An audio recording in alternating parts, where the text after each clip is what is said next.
Common Men podcast.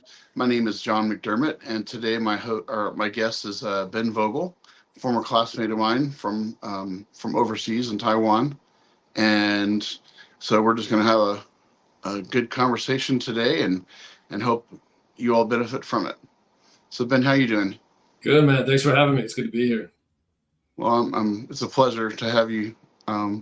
You're my mentor in this. Just just a little over a year ago, and I'm like, I got the bug, and I'm like, oh, this is so fun, so fun. Has it been that long? It's been over a year. I guess Yeah, that was before Christmas. 2 Christmases ago now. mm-hmm. Yeah. Wow. Time flies. Yep. So, so I'd just like to talk a little bit about your experiences living overseas, and some of them will be similar to mine, and of course different, but it's just interesting to get a different perspective, especially for those that haven't lived or traveled, off away from the United States, and so it's good to have that knowledge out there for people, just if they're interested in traveling, or with your job, as an international student recruiter, and you're free to talk about that a little more, and how that plays out. And so anyway, what motivated you to live overseas multiple times? Yeah, well, that's a good question. I guess the motivation really came more from the adult side of things. We moved overseas when I was 7, and my dad was in the corporate side of McDonald's.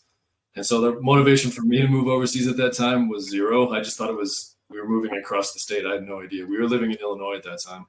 And parents told me we were moving. There's a whole story behind that, but I just assumed, when you're 7 years old, you don't know the difference between moving overseas versus moving down the street, so to speak. So, but we moved twice when I was overseas. I ended up moving when we were 7. I came back to the States when I was 17.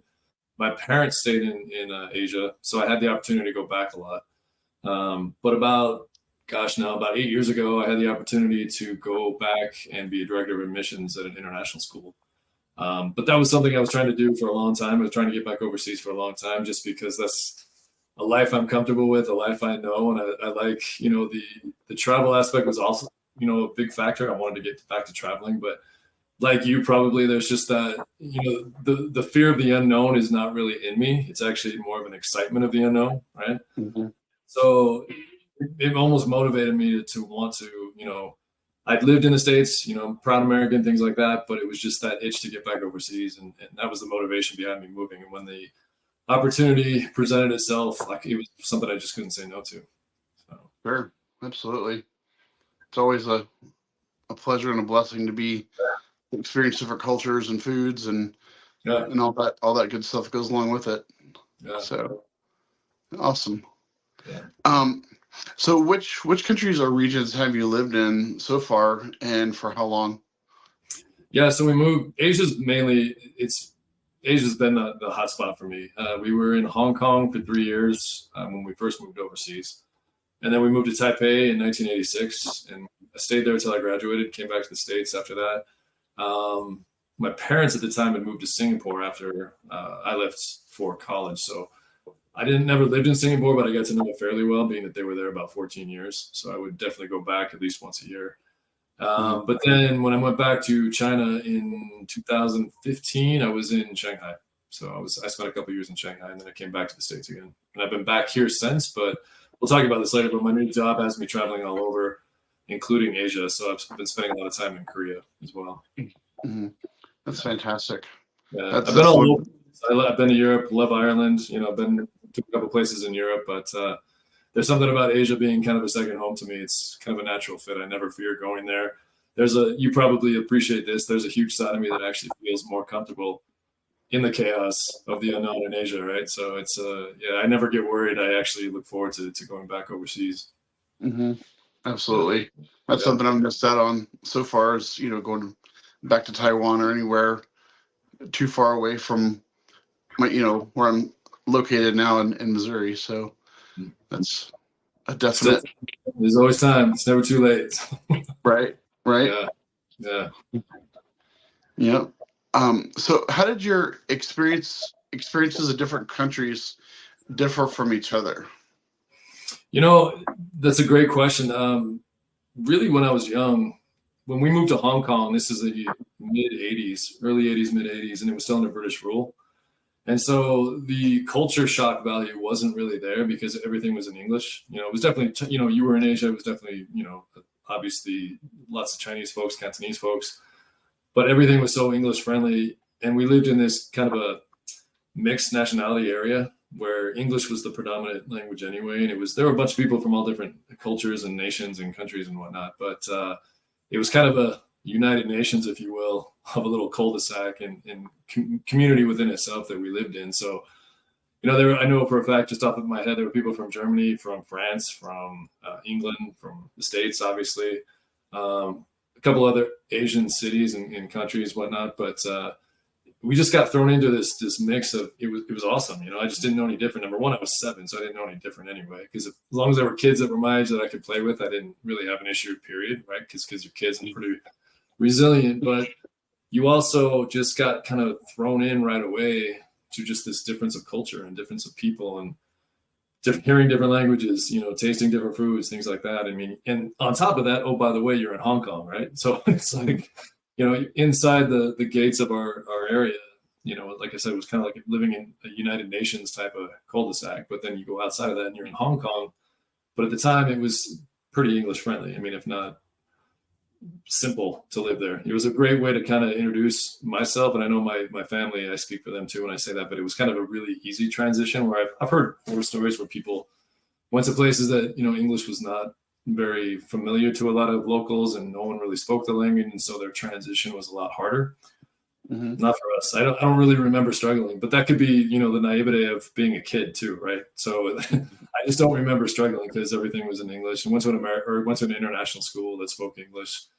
But I do remember when we left Hong Kong and we moved to Taipei in the I guess now that was 86. That was a little bit more of a change because that was more not so English friendly at the time. I mean, when you were at school, TAS, Taipei American School that you and I met at, sure, mm-hmm. It was, you know, just to speak with people and find a common ground that way. But it was a lot more challenging, but a good challenge, if that makes sense, just because it was more, I'm not a big fan of the term culture shock, but it was more like eye-opening in a sense that, okay, you're really in Asia now, right? You stepped out of your common area where you lived and you were smack in and not everyone spoke English. And it was a little bit harder to get around and things like that, but you adapt, you acclimate, you adapt both as a kid. And then, you know, my parents are great, you know, just throwing my brother and I into just culture in general. You know, it was one of those things that I really look back on and I'm so happy they did it, but they never let us just kind of shy away from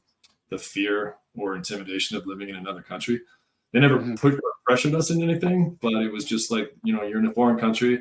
It's their country, doesn't make it better or worse. It's just, you know, that you're going to learn from their example. They're going to learn from your example. And you know, just people getting along because at the end of the day, we all want the same thing. But Taipei at the time, I do remember being more of eyes wide open and, okay, something tells me I'm not, you know, in the States anymore, or Hong Kong anymore, and things like that. But yeah, that was my feel. And then when I went back to China in 2015, I'd been traveling a lot, but I hadn't lived anywhere in almost like outside the States in 20 years. So, but again, it wasn't really that hard for me. Yeah, everything's in characters, and yeah, definitely it's, you know, it's a fascinating city. It's an Asian culture. It's everything that, you know, you and I know from back in the day. But I think it was just because of the way you and I grew up, right? It wasn't that scary to me. I think I told you this before, but right before I left, I'd broken my arm a couple months earlier, and I was getting my cast off 2 days prior to moving to Shanghai, and I was in the room with a nurse who was taking my cast off, and it must have been a weekend. And I just remember her saying, "You have any plans for this weekend?" And I said, "Yeah, I'm actually moving to China." And she looked at me like, "No, seriously, what are you doing this weekend?" Right? And I was just like, "No." And she just looked at me like, "Why would you want to do that?" And I just remember without hesitation at all, and maybe this was a little arrogant of me. I didn't mean it that way, but it just came out where I was like, "Why would you not?" You know, just that sense of thrill and sense of adventure seeking. It's just, it's in my DNA. I know it's in your DNA too, right? It's just the way we were raised. So absolutely. Yeah. And it's just, I couldn't wait to get over there. And it was a great experience too. You know, worked at an international school, people from 49 different nationalities and countries were all thrown into this, you know, international setting. And it was fantastic. Mm-hmm. But yeah, I Right. didn't really struggle. I enjoyed it. I mean, yeah, there were things that were not as easy as, living here in the States and whatnot, but you just acclimate, you learn to ask questions, you learn to adapt. And it's people are people, man. At the end of the day, people are people. I would say the majority of my experience was completely friendly and awesome and perfect. And I have no regrets. And I'd like to go back one day too, whether it's living or at least to travel back. Yeah. So, Mhm. Right. Absolutely. Well, like when I moved to Taiwan, that was my first international experience, and we had to go to Hong Kong a lot until we get our resident visas established. And the first time I went to Hong Kong, I'm like, wait a minute. So I was already driving in the States before we moved, and then you go to Hong Kong, you're like, wait a minute, the cars, they're going the other side of the road. Wait, okay. So yeah. it's like you see it in movies, and you're like, but then you see it in person, you're like, whoa, Yeah. that's trippy. Yeah. Yeah. But Oh, there's definitely quirks, that you're definitely not in your, home area, home country, and, I guess the safe place, so to speak. But yeah, I mean, you do trade some things, you do trade a little bit of comfort, but at the end of the day, you've got so many stories and memories. It's so worth it. So, yeah, absolutely, definitely. So what were the challenges that you faced living abroad, and how did you overcome them? yeah, again, it wasn't so much when I was a kid. I don't really recall having challenges because the schools that we went to, they become your home away from home. International schools, the friends you make, people like that, because everybody's in the same boat. Mhm. We're all living outside our passport country. We're all trying to make the best of a situation, and your friends become your family. And you really that bond becomes super tight. I mean, friends in general growing up are tight, but you living outside your passport country, you really do develop this bond that I still, like you, I still keep in touch with a lot of people that I grew up with, people from my Hong Kong days, that even prior days before me even moving to Taipei. And that's awesome. I mean, there's people that I've known for 40 years that can pick up a phone and we just chat like I saw them yesterday, type of thing. Mhm. So in that sense, there wasn't really a challenge. Yeah, you're in a foreign country. Yeah, the communication is going to be an issue at times. But if you're patient and you're willing to just keep pushing forward, there wasn't a whole lot I regret or worried about or look back on and think, wow, that was a real struggle. There's challenges. You're definitely in another country, but at the same time, I think you could probably relate to this a little bit too. Although you spent a lot of time in the States before you went over, but I struggled more and I had more challenges when I moved back to the States, which is kind of a reverse acclimation process, like almost a reverse culture shock. Because in my head, we would come back in the summertime. And my brother and I would go to the malls and we would do American things and blend in the best we could, but we always knew we were going back overseas where our friends were, and the stories would be fine, and the people we get to see, everything would work out. But when I moved back permanently, it was a different story because I truly didn't know how to interact and be American. It was almost a learned trait that I had to relearn how to, the culture shock of moving back and the normalities of, just the everyday life of American teenager, American college student. I thought it was all just going to be like the movies, and it wasn't. It wasn't like the movies at all. And I just kept thinking, okay, I'll just get through this week, and I'll be going back overseas. And that never obviously happened until 20 years later. But yeah, I did. I remember struggling just with the basics. It sounds really silly to maybe those that haven't lived it, but coming back and just, like I said, just the interactions, just the demeanor, just all that stuff. It took a minute to really learn the American way. Even though I am American, born and bred, I wouldn't say bred, but definitely born here, U.S. passport, and spent the majority of my life in the States, aside from about 20 years living outside the country, but they were significant years. So as an adolescent growing up, I'm learning one way, thinking it translates, globally. And of all places, you think you'd be comfortable in your passport country. And it was an eye opener. It took a long time. And sometimes even still to this day, I struggle with understanding the norms of day in and day out of living here in the States, which is so weird to say because I look like this, right? And Mhm. sound like this, but yeah, there's more challenges, I think, or there have been more challenges since I moved back than actually moving overseas. But again, keep in mind I was so young. A lot of people do move over in high school and usually can adapt back pretty quickly. But I was so young, I didn't know the difference. I had no clue. I was 7 years old. That's pretty young to be moving anywhere, much less overseas. So that's all I really knew when I came back. That's all I really knew, and it was a struggle moving back. But yeah, you make it through. Life is hard sometimes, but you just keep pushing through, and here I am. So Hmm. yeah.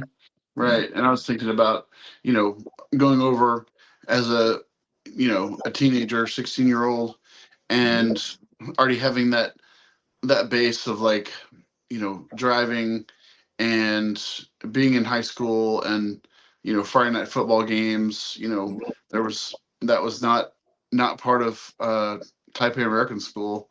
It No. was soccer and, basketball and the IASIS, going to different countries. Like my sister went to Singapore to go swim, and Yeah. it's like it'd be like anybody else moving or going to the next town over to go play a Friday night game or a Saturday afternoon game. It's just Yeah. so the concept is pretty relevant to us, but may not be to other people. Um, and then coming back, for me, I'm like, well, my friends are still my friends here, but like I feel like I'm different, in a good way Mm-hmm. from having, commingled with people from all over and, different countries and different languages and foods and, like it integrated into my being as well, just all those combined experiences. So there's a lot of value in that. Yeah, you mentioned an interesting word, feeling different, or phrase, I should say. I totally relate to that because, like I said, you look the part, you sound the part, and yet intrinsically, you're not of the norm anymore, right? It's Mhm. a challenge and yet a blessing too. And I've always said that it's not about. I never was raised in just the experience of going overseas too. It was never about we're better or worse than anybody. It just is what it was. That's going to be your story. And it Mhm. did take a huge adjustment to figure that out. But I've always kind of felt that way being back in the States. Like, I do feel different here, and it's not, without getting political or anything like that, it's not that at all. It's more just the way I grew up. A lot of people stateside don't understand it or can't relate to it. And so that automatically kind of puts a wall up, maybe a guarded wall. I remember having that guarded wall up for a long time, Mhm.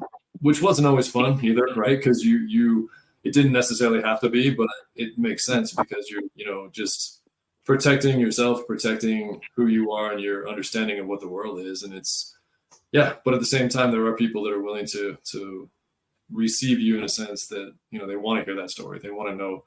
A lot of people think it's fantastic. A lot of people think it's great. A lot of people could care less. And you know what? That's okay. It's just my Yeah, story. It's it's not not better or it's not worse. their story to tell or live out. So. Yeah, it's just my story. It's something I'm proud of. I don't shy from it, but I'm at the stage in life now. I really bring it up when I'm asked. I don't just start with that because I Mhm. remember coming back from Taipei, especially, and when people would ask where you're from, and you'd say Taipei, and people would look at you like, okay, whatever, and walk away. So it was hard to actually make friends right away in college because people thought I was giving them a line or I was kind of being a jerk or things like that. It's not that at all. That's our story. That's real. But it's hard. It took me a while to realize it may be hard for stateside folks to understand the way I grew up because it makes total sense to me, makes total sense to you, but Mhm. um, not always making a lot of sense to everybody else. So Yeah. Well, and I got, I've had a lot of people say, "Aren't you so and so?" And I'm like, "No, that's not me. Like, I'm not." They're like, "Jim?" I'm like, "No, my name's Strong."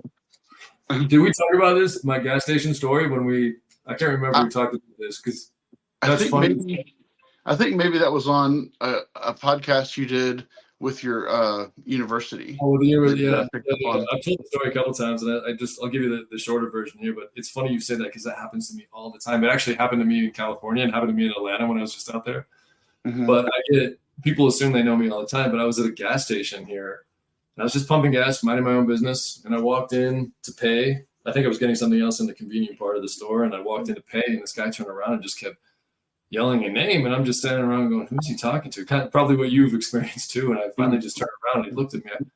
Kept saying Dave or whatever it was he was calling me. And I'm like, dude, I'm sorry, that's not, I'm bad. He's like, come on, man. How are you? He just went off on this whole tangent, this whole story. He's like, how's the gang from high school? And who do you still talk to? And it just kept going on. And I was just finally let him like down the hard way. I'm like, dude, sounds like you had a great time in high school, but I don't know. I didn't go to high school here, Hmm. And he's like, whatever, man. Okay, if you don't go to high school here, where'd you go? And then of course, here we go, right? I say Uh-huh. Taipei. on, and he looked at me and he's like, F you, and got out of the car and just got in his car and drove away. And I'm like, Yeah. I'm not lying, so, but yeah, No. I get that a lot too. I get those, hey, are you this person or that person? When I was in Atlanta just recently, I got on an airport shuttle and I sat down and this guy thought he knew me from work. And I'm just like, nope. Guess we just have those faces, my man. Guess we just Yeah, I know. Well, it's like, me being on the road as a truck driver, I go to so many different places. I think it happened maybe a little more when I wasn't working for Walmart. And I was wearing like, normal street clothes and not a Walmart uniform. But it seemed to happen a lot like in rural Missouri. Like I'd go into a truck stop and then the person would be like, don't I know you from somewhere? I'm like, maybe. I don't know. I mean, I come through here. I come through here a lot to get food or drinks or whatever. And she's like, "No, I swear I know you." Um, let me just clue you in. You're not the first person I've had this conversation with. It's like, what reality did I warp into? Or it's like, and I think we kind of came to the conclusion that maybe there's something about some comedian or something that I resembled, and I think it was Louis C.K. or something like that. Oh, okay. Yeah, I can see that a little bit. Yeah. And okay. So I said maybe that's what it is. And That's funny. just tried to divert a little bit, but just kind of make it funny, just a funny coincidence or whatever. But yeah, well, you said out of me because like I feel guilty, like I was, being a jerk or whatnot. And then I finally just had to realize. My wife helped me realize this too. Like, just let it be. It is what it is. So just roll with it, or make up a really cool story. It's one of those things. But that definitely happens a lot. So it's funny that we have that in common. So yeah, definitely. Yeah.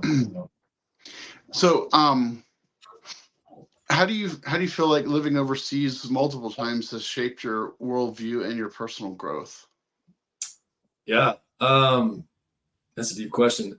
I think more than anything, it's just taught me obviously resiliency, right? To get through things that maybe appear hard initially, and then if you just kind of step back and take a breath and press on, you're going to be fine. But I think more than anything, living overseas and living outside your passport country has taught me the importance of really not only accepting but appreciating people for who they are and cultures that may be different from your own.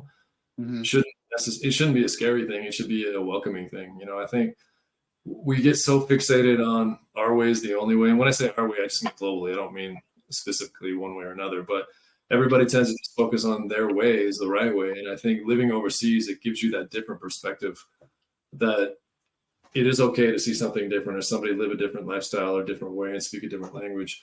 And at the end of the day, I think I brought this up earlier, we're all people. We tend to want the same things. I would like to think we all want the same things. And if I can be genuine and I can be honest and I can be who I am, as long as they are too, we all tended to get along. It wasn't just about, living in Taiwan and the Chinese people. It was about learning to acclimate to different cultures just within the walls of TAS. I mean, you were there. So many different nationalities, so many languages spoken, so many everything. And it wasn't just about one way is the right way. Culture is good. I think we kind of, started to get away from that because everybody just puts this emphasis on one way and only one way, their way, so to speak. But I welcome it. It's opened my eyes to just see things differently. Step back and really do a deep dive into, is my thought process, I don't want to say right, but is there another way to fix a problem? Is there another way to get through to someone to reach a common ground? Instead of it just having to them acclimate to me, I need to be willing to acclimate to them as well. So, but yeah, just appreciating people and appreciating culture and looking at diversity as a positive, not a negative. I think that's more than anything, that's what really, not only the importance of what I took away from living internationally, but it's kind of been the compass, since I moved, all over the place and go all over the place. It's kind of just been my compass that appreciate things. Don't fear them, and don't just assume your way is the only way. Right. Yeah. Well, I felt like living in a small town in Louisiana, like nothing against the small town prior to moving overseas, but like when I got to Taiwan, I was like, oh, had a little aha moment. I'm like, oh, that is definitely one way to do something, Mhm. slightly different, and it's effective. So, Yeah, sure, I'm going to adopt that into my toolbox, so to speak, as you know, and say just keep acquiring these different things that you know can make me look at it from a different perspective, or you know perception could come into play as well. So I yeah, think exactly. that's a good thing. Yeah, yeah, exactly. So, So did you notice any cultural differences or similarities between the countries you have lived in? well, mainly because I lived in Asia outside of the States. I mean, there's a. I'm not going to say every Asian country is exactly the same. Number one, I'd get yelled at by every one of those countries, but there is some common ground between the Asian culture. Just you and I talked about this off camera, but just the respect factor. They're Mhm. all very respectful people, and I really like that. I like the way they really accept that and embrace that respect of not only for just your higher ups or your parents or but just people in general. They're willing to accept people for who they are. Um, and yeah, that's a learning thing too. It's taught me the importance of respecting people that are different from me as well. So, but yeah, I mean, there's definitely similarities in just the lifestyles, but culturally too. Yeah, there's significant differences between each Asian country. But at the same time, I would say the respect factor and just the way they carry themselves, and everything's about pride and respect for your common man. I think that's something that can be learned no matter where you're from. I appreciate that specifically. So Sure, absolutely, definitely. And it's like I was thinking about something is just about Asian culture. This is just something I noticed. Like when somebody's talking in front of somebody else, like the personal space is a lot smaller yeah, in an Asian country, whereas we want to be, like talking in like one couch or one chair in a coffee shop, and then somebody yeah, else is like 5 feet away from you, and you get too close and people get a little intimidated, and that doesn't happen in Asian countries, from what I no, remember. no, it's still the same way. That's funny you brought that up. I mean, like I said, there's quirks to every country, nationality, creed, whatever you will. But yeah, the personal space is non-existent in Asia. That's kind of funny you said that. Just being on the subway, just taking the subway to work a lot. I mean, they cram in no matter who you are. It helps be tall. I didn't really get too stressed out or feel too claustrophobic. But yeah, I mean, yeah, personal space is a no-go. Yeah, good luck. Yeah, Uh, right. but at the same time, like I said, I mean, most people are good no matter where you're from, but just genuine people. That's one thing I really do appreciate about my time in Asia and just traveling so much, specifically to Asia. It's just I do believe that people are super genuine. So Mhm. yeah, Right. personal space, not so much. So Yep. yeah, Well, I mean, it's just different way, and it's like not yeah, not the wrong way. It's just no, it's how the culture is, how it operates. So that's yeah, just something we had to yeah, contend with and deal with, and it wasn't and yeah. you know It's that acclimation where you learn to acclimate, and it's just gets to the point you really don't think about it much until you sit back and think about it once you've been away for a while. But yeah, that's funny. mm-hmm. Yeah. Right. So how do you feel like you adapt to new environments and cultures, when you've had your time abroad? Yeah. So, I mean, I'm human. I have biases, right? I have things that I prefer one way versus another. But I Mhm. think one thing that stands out to me about living as a third culture kid, you and I know that term, just someone who's grew up outside their passport country and kind of intertwined in multiple different cultures. But you do really, you kind of become a chameleon. You really do learn to just kind of blend in when you have to. Stand out when you have to, speak up when you have to, get quiet when you have to. I think we're just taught that way because of the lifestyle. You spend so many hours a little guy or a little lady on a plane, and you travel the world, and the unknown and the uncommon becomes your common, if that makes Mhm. sense. And so Mhm. you learn to adapt and acclimate, probably without even realizing it sometimes. It doesn't mean it's always easy. That's why it's so ironic that my hardest acclimation process was moving back to the States both times, when I was a kid and then when I just moved back a few years ago as an adult, having spent so much time overseas again. But I just think we are resilient folks too. It doesn't mean, and sometimes we can be quiet, but it doesn't mean we don't have anything on our mind or we have too much on our mind. Sometimes we just want to step back and enjoy the view and kind of learn.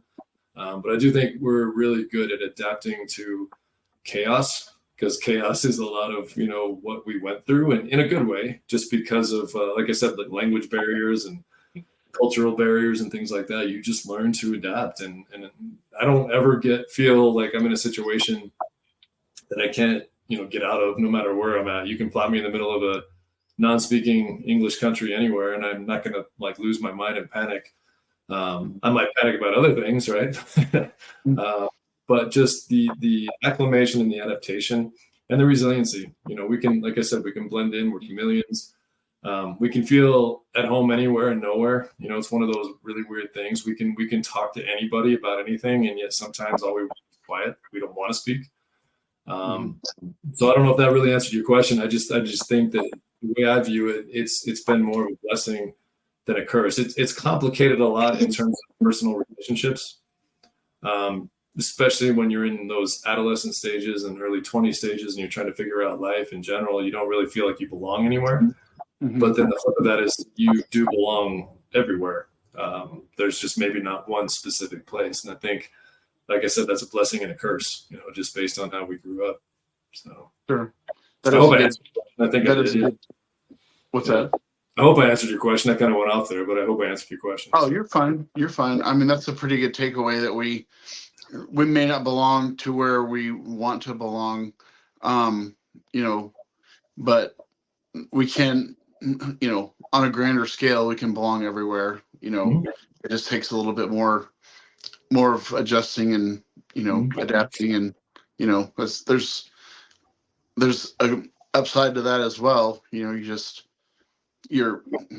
growth as a person, mm-hmm. you're just acquiring different tactics and skills that you may not have acquired any other way. So that's definitely a good bonus. So yeah, and I think those spidey senses go off when you're in a safe place and when you're not, and when you kind of get those spidey senses a little bit earlier, just because of how you grew up, right?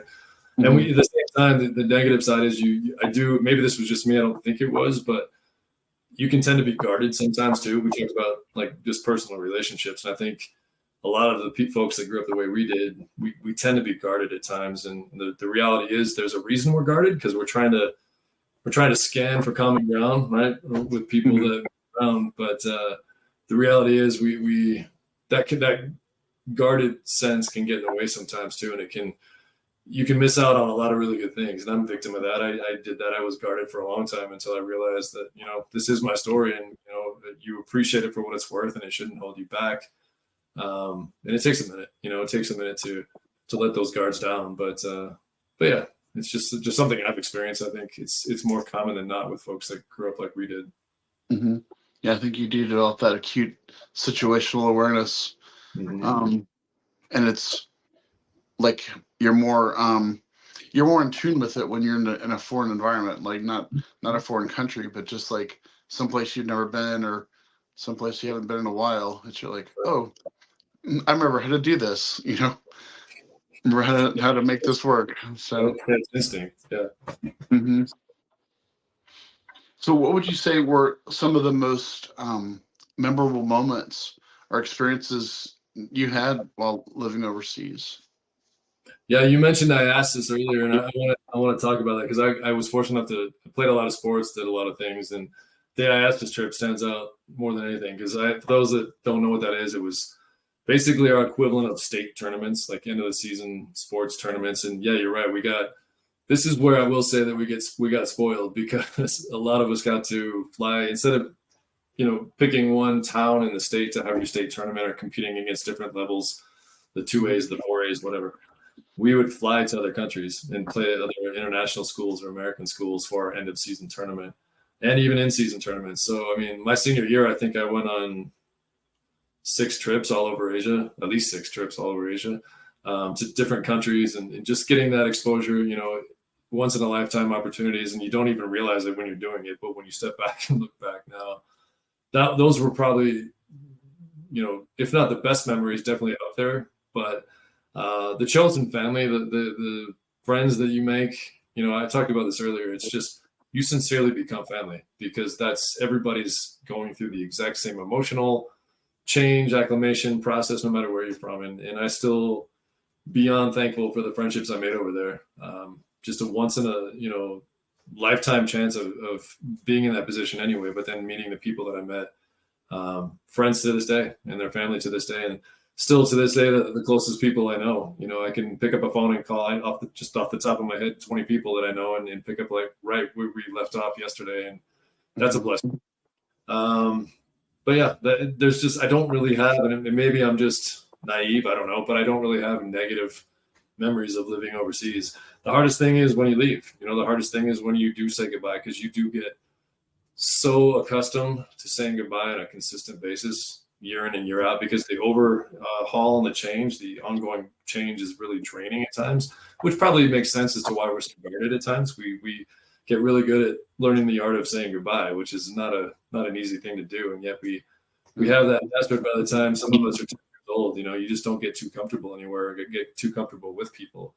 But the friends you do make, I think, is the biggest memory to me, because I still talk to them, and they made it all worthwhile, and they made, like, the good times, the bad times, all of it worth it. So I'd say that's probably the best memory I have of living overseas. Mm-hmm. Sure. Yeah, definitely. And let's see.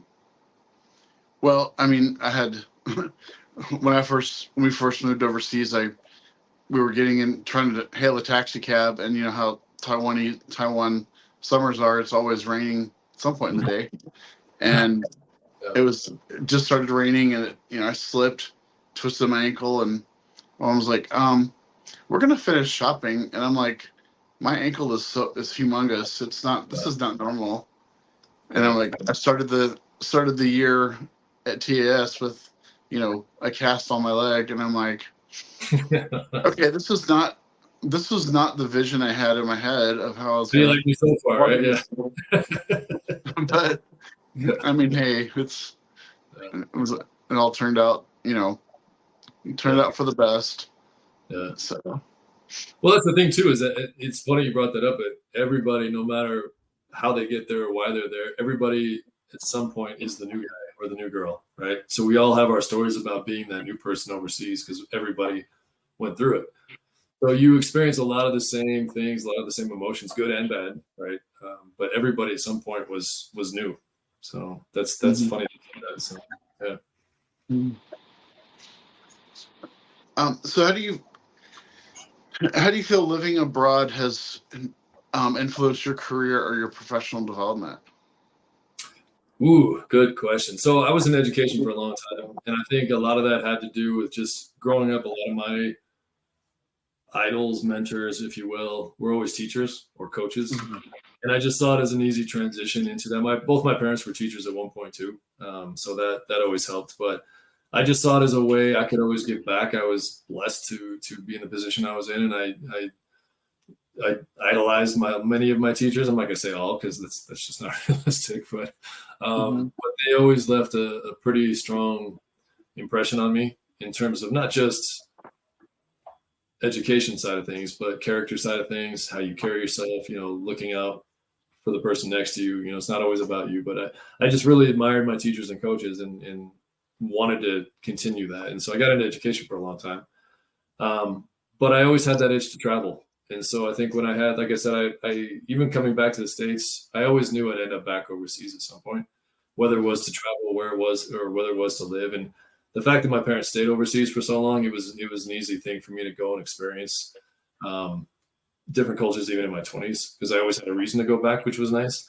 But going back and being presented the opportunity to go back and work professionally in education still, but this time as an administrator at an international school in Shanghai, that was just, everything was lining up perfectly for me. It was just one of those things. And it was time to really, it was one of those either do it now or you're never going to do it type of things. Sure. So just the stars lined up and the position was perfect, and it gave me the opportunity to travel back, especially to Asia. So yeah, I took a risk. It's always a risk. You never know how it's really going to turn out, but was able to do that. Loved every minute of it. Got some great exposure and great experience. Came back to the States. I taught a couple more years. Got out of that, and then just about a year ago, it's almost a dream job.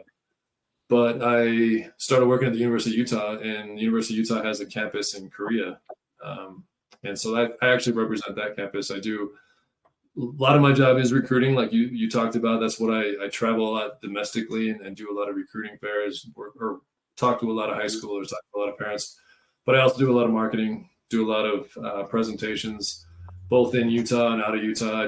I'm constantly on the go, kind of connecting businesses with the university and opportunities with local governments, things like that. So it keeps me busy, keeps me off the streets and out of trouble, right? So, but it's more than anything, it's just allowed me to really scratch that itch of traveling. That nothing against my teaching career, but I didn't get to travel a ton aside from being in Shanghai. But I wasn't teaching; I was an administrator. But this has really allowed me to kind of get back to that life that I know. Probably I'm on a plane almost too much sometimes, and I don't know if my wife likes that or doesn't like that. Sometimes I think she likes the quiet of me not being around, but that's fine. But again, it's normal for me.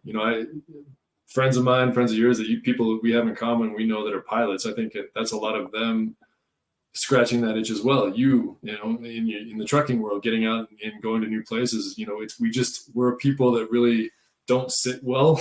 We don't sit still well, right? Mm-hmm. And so no matter what it is, whether it's a career opportunity or just living and moving, I usually get kind of like that itch to go somewhere and do something for 3 years. And it's been great. My exact title is director of admission or assistant director of admissions for the Asia campus, University of Utah Asia campus. But there's so much more to that. But the fact that I get to get out and talk to people, get out to go to different places, get out and get to do things with people of other cultures, it's just been perfectly aligned, and I'm super happy right now. It's a kind of a dream job right now. So, right. Yeah. Well, I mean, my kids are, my son's a junior in high school and my daughter's a freshman, and I'm like counting the days till my daughter graduates, and I'm like, where am I going to move? Yeah, right. Get it. Yeah. Because with Walmart, there's a lot of opportunity, in different parts of the country. I can move southeast, I can move southwest, and, living in Texas, Louisiana, Missouri, has been a blast. But like, I feel like I'm just kind of stuck in this loop of, all right, well, I'm still traveling the country, but my home, when I'm off work, like, I'd like a little bit more adventure, and I'm just like, I like that aspect of seeking the adventure, even when I'm not working. So it doesn't go away. I think that's just like we talked about earlier. It's just part of our DNA because of how we grew up. Think about all the airplanes you've been on, right? Think of all the places you've been to, the airports, the time you spent in the air, the time you spent traveling new locations, and it's a wild ride. It's not for everybody. It does. There are parts that get old sometimes. You always want to be where you're not, so to speak. But at the same time, it's just it's the life we know, and I wouldn't want it any other way right now. But just the connection with people is what it's all about, and getting to do that now professionally is a win-win.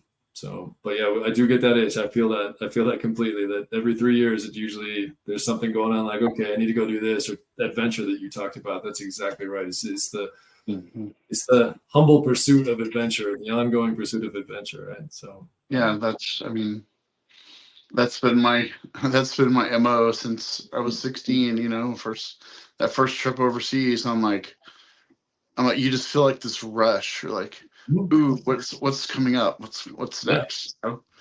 It's an adrenaline rush, and you get all bummed out when it's over, right? You're appreciative of the memories, but then it's like on to the next thing. What's the next thing? Because it's almost addicting, right? It's that addiction of adventure.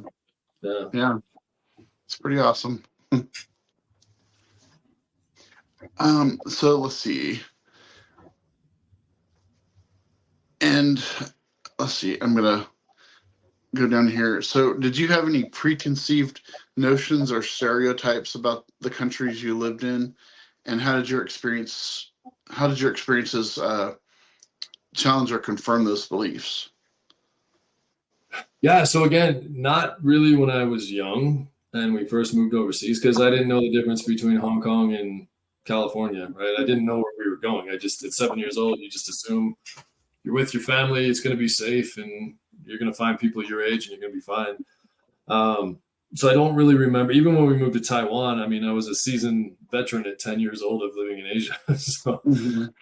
it really wasn't an issue. Or I don't remember having any kind of preconceived anything. I just knew like the friends I made in Hong Kong weren't going to be there, so just the simple fact that we were starting over again.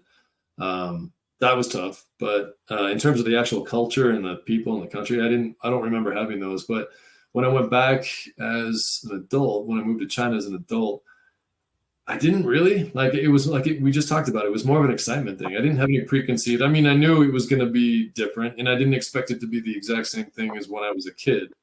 Mm-hmm. Uh, but at the same time, again, I remember landing, and it had been at least, I want to say 8 or 9 years since I'd even been in Asia. But as soon as we touched down, it's funny you mentioned the summertime in Taiwan, because I moved to Shanghai in the summer.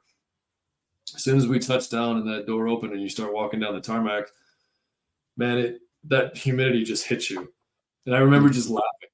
Like everybody else was like taking coats off and taking, stuff off to kind of cool down. And I just remember laughing, like, yep, I'm back. It was one of those type of things. And it's just like a reality check of hitting the humidity and the heat and everything else just hit you right in the face. But I just remember smiling and laughing because to me, it was normal, and that's the thing. But again, as weird as this sounds, the perception of moving back to the States both times. I think I had it in my head as a kid that it was just going to be this. I mean, this dates me and dates you, but I remember like watching episodes of 90210 and the first, those things, and like all the Family Ties and Growing Pains, all these American sitcoms. And because I hadn't really lived it, I just assumed that's what it was going to be like. Everybody's happy, everybody's great, everything's perfect. It all works out in the end, right? Emotionally, it's all just going to be, rainbows and unicorns and everybody wins, right? But that wasn't realistic. And it was a really hard reality check when I did move back, especially because I didn't quite understand my own culture, right? I didn't understand what I was getting back into. And even as an adult, when I came back from Shanghai, I'd been gone for 2 years, and your brain almost just shifts right back to that adolescent age of like, this is norm, this is how it is being internationally. The chaos, like we talked about this earlier, but the chaos becomes common. And then when you get back here, almost that pace of life just slows down. And you keep wondering, is there something wrong with you? It's like, what's going on? Like, no, this is such a slow pace of life here. It's great, don't get me wrong, but it's like, I need more. Like that adrenaline rush that we talked about, and that dopamine rush, right? It wasn't as profound as it was living overseas, and it took some acclimation. It took some adjusting to. So I thought it was going to be one way more moving back, and that was harder to deal with than actually assuming it was going to be one way when I moved over, even as an adult. So yeah, it's just weird that the acclimation process moving back, the repatriation was tricky for me. So, but yeah. Right. Yeah, it's totally it runs contrary to what what you might expect. So let's see. So were there any cultural practices or traditions in the countries that you lived in that you found particularly intriguing or challenging to adapt to? Well, I do remember, and I've told this story 100 times, when we were first moving to Asia and I hadn't mastered the art of chopsticks yet. I didn't realize that they were going to have forks in Hong Kong because, again, I was 7. This is embarrassing to tell, but now I don't care. But I was convinced that I was never going to eat again because I couldn't use chopsticks. I was 7 years old. And I remember landing in the Hong Kong airport just bawling. And everyone's like, oh, is he sad because he's moving to Hong Kong? I'm like, no. My mom just would say, like, oh, he's just terrified. He's never going to eat again because he hasn't figured out chopsticks. Now, I'm happy to report I can use chopsticks now, but I remember that. And but yeah, not really. I mean, there weren't any. Again, as a kid, I was so young. There weren't really any struggles. you know. Mhm. Profound struggles anyway. I mean, you still have struggles. Everybody's got them growing up, and there's still growing pains and life pains and things like that. But again, taking away, there was just so much more good than not good. You know, interacting with different cultures and different people, different languages, and just getting to do things that. And this sounds arrogant. I 100% don't mean it this way, but I think you'll understand what I'm saying. But getting to do things at such a young age that so many people dream about doing, you almost take it for granted. You know, you don't take it for granted. Excuse me. What you're Mhm. doing, where you're living. Like when I got back, and there are people that are just in awe of the fact that I've been at the Great Wall. I've lived in Hong Kong, lived in foreign countries, and all this stuff. It sounds fascinating to so many people, and to me, it's just normal, right? And to me, I'm like, yeah, of course I've seen Hong Kong. Of course I've been on the Star Ferry. Of course, I lived in Taiwan and been to China. Of course, who hasn't? That's where you start to kind of, and it's not cocky. It's just the way we grew up, right? So Yeah, it's like you don't know any other perspective other than what you've experienced. yeah, and actually, I was surprised. I always thought everybody did that. First when I first came back, I thought everybody grew up like I did. Mhm. It's just the way it was. It's our story, not better, not worse. It's just our story. And but getting to see the way people live and their cultural beliefs and their understanding and perception of the world, to me that's awesome. I love really interacting with people that are different from me. It's just, to me, it's calming. I love seeing how they view the world, how they express their concerns, their emotions, how they interact with people different from them. I find that fascinating. And to me, it just, in this crazy, large, divisive world we live in, to me, it kind of shrinks everything down and makes me realize that we're not that different. So, Mhm. yeah. Right. I was listening to a podcast, and Terry Crews. You know who Mhm. he is? Yeah. So he was being interviewed, and on the Order Man podcast I listened to, and he said, 99%, and 99% of our makeup we're identical. It's the Mhm. things that are so minuscule and the minutia of what is actually truly different. Less than 1% of us. Mhm. It's like it could boil down to language or skin color or education or whatever. But like as humans, we're all we're all programmed to do the same thing overall. So. Yeah, we all have basic needs, right? We all just, at the end of the day, we all want to be happy and healthy and want the best for our families and friends. So Absolutely. So, we may have touched on this a little bit, but how did living overseas influence your perspective on global issues such as politics, economics, or social dynamics? this is the tough questions. Save them for the last. Yeah. Yep. Uh, I'll just, I guess I'm not going to avoid this question, but I'll just say that living overseas, again, has opened my mind to multiple ways of thought, multiple ways of living. My way isn't necessarily the right way, right? It may work for me. That's Mhm. fine if you don't agree, but we don't have to hate each other because of it, right? And Mhm. people are entitled to believe what they want, feel what they want.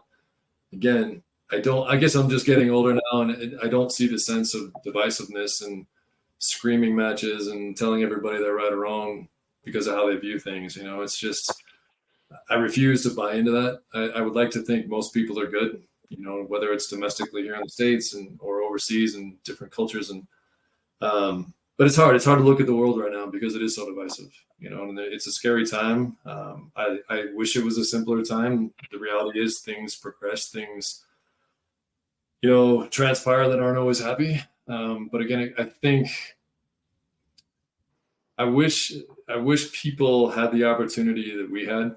More people had the opportunity that we had, because I do think when you live outside your passport country and you're able to see the bigger picture and you're able to see that people are more similar than different, I Mhm. think that could reduce a lot of the tension and a lot of diversity and the divisiveness that we're seeing right now.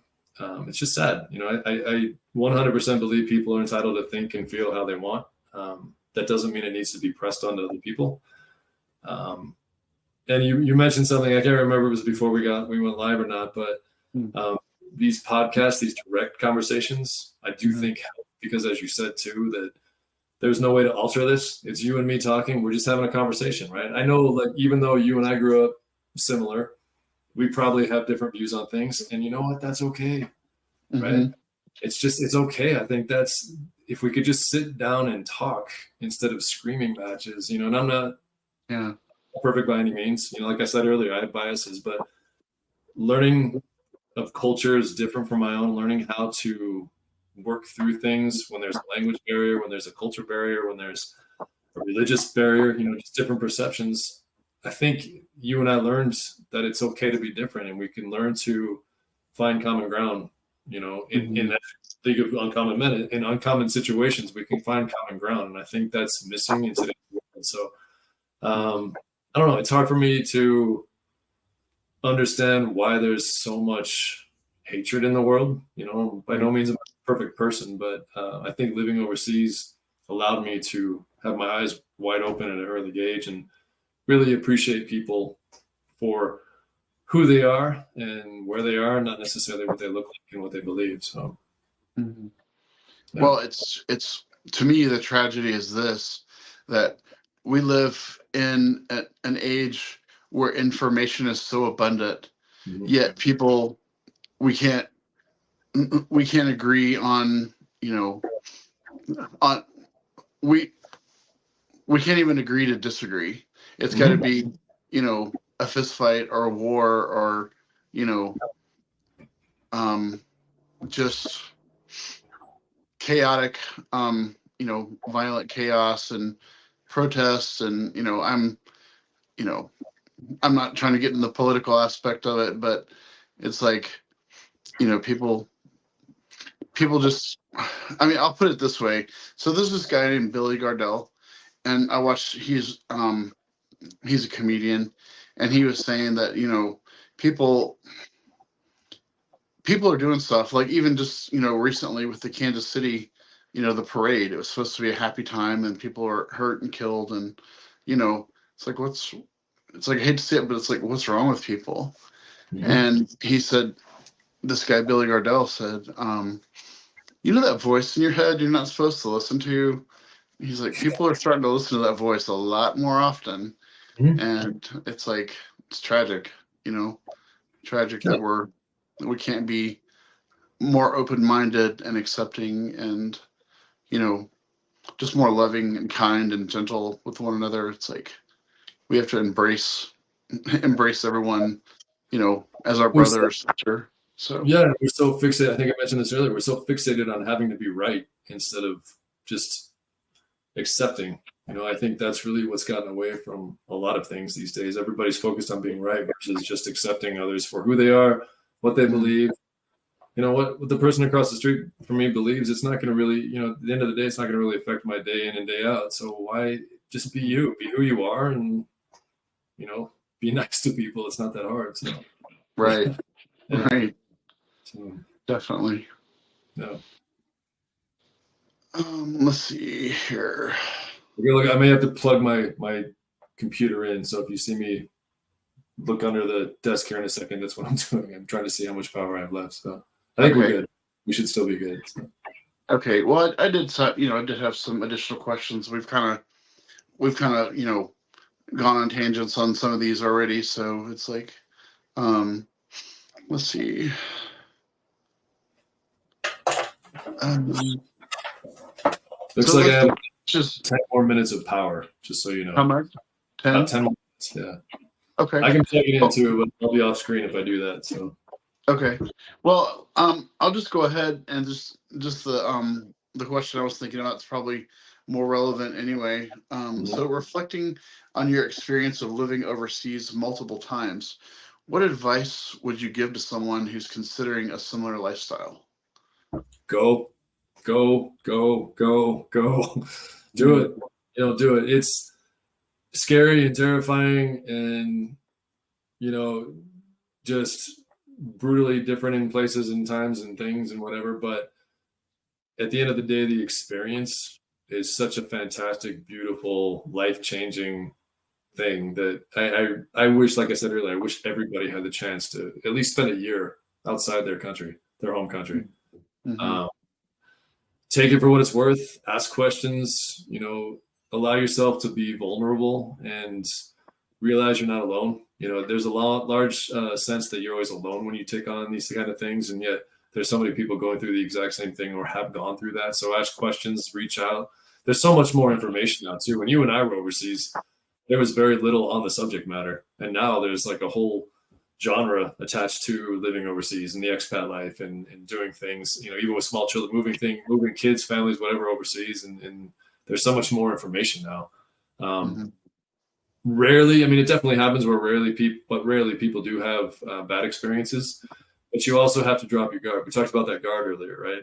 If you go overseas with this preconceived notion that it's going to be the worst thing ever, or I'm not going to adjust, they're going to adjust to me, then it's going to be hell. You're going to have a bad experience. But if you're willing to embrace the situation, if you're willing to embrace difference in cultures and people, and just step back, take a breath, and enjoy the moment, I think that's the biggest thing. But definitely go if you ever have the opportunity, because there is a big difference. You and I like to travel, but there is a big difference between living overseas and traveling overseas. But at the end of the day, go, just live. You may never get back, and then that's one important thing too. You just never know, so it's worth trying. So, right, and it's like we've been pretty fortunate and pretty blessed to have the experiences we've had, and it's like I'm not the well of all knowledge, and neither is anybody else, but it's like sharing our stories, or and having them recorded for our for, in my instance, my kids, and for maybe their kids, and just different relatives of yours, to share. I know you've had a pretty good library of podcasts that you've done before. Yeah, and I am going to get back to it. Thank you for that. You were on that, but yeah, it's just been a hell of a crazy busy last 12 months. I've kind of stepped away from that, but I am going to plan on getting back to it. But anyway. Yeah. Well, in due time, you gotta live life and take care of your responsibilities. And for me, this is a fun time. It's a great hobby, No, and there's a lot of people get a lot out of it. I'm plugging my computer in right now, so sorry about it. No, you're fine. Hold on just a second. Okay, but yeah, there is a lot of value to these. It's not, you and I are having a conversation, but there's definitely a lot of value and learning that can be had. I'm learning from you. I appreciate you, so what you're doing. So awesome. Yeah. All right. Well, I guess we'll just go ahead and wrap it up, unless you had anything else to add to the conversation, the great conversation we already had this afternoon. I appreciate what you're doing, and like I said, the whole thing about growing up the way we did, it was never about being better or worse. It's just our story, and there's nothing wrong with your story, no matter what it is. So I appreciate you allowing me to talk and kind of talk about the lifestyle you and I know, man. It's what we know at the end of the day. So I do appreciate it. So. Oh, absolutely. And I'll be interested to hear, with your, as your job progresses, and, you said you are going to go to Korea pretty soon. I'll go, let's see, in May, and then again in October. I usually go a couple times a year. I went back last May. I was there last May. But I've also gone to Hawaii multiple times. Real rough when you have to go to Hawaii for work. That's tough. But yeah, I went back there too. So, and I'll be coming to the East Coast the first week of March. So I'll be in. If I sound like speaking of comedians, I sound like I have a comedic schedule. But I'll be coming to New Jersey, New York, Connecticut, and where else? Oh, and then I actually go to Vancouver, BC. I go up to Canada for a couple of days too. So I'm all over the place, all over the map. So.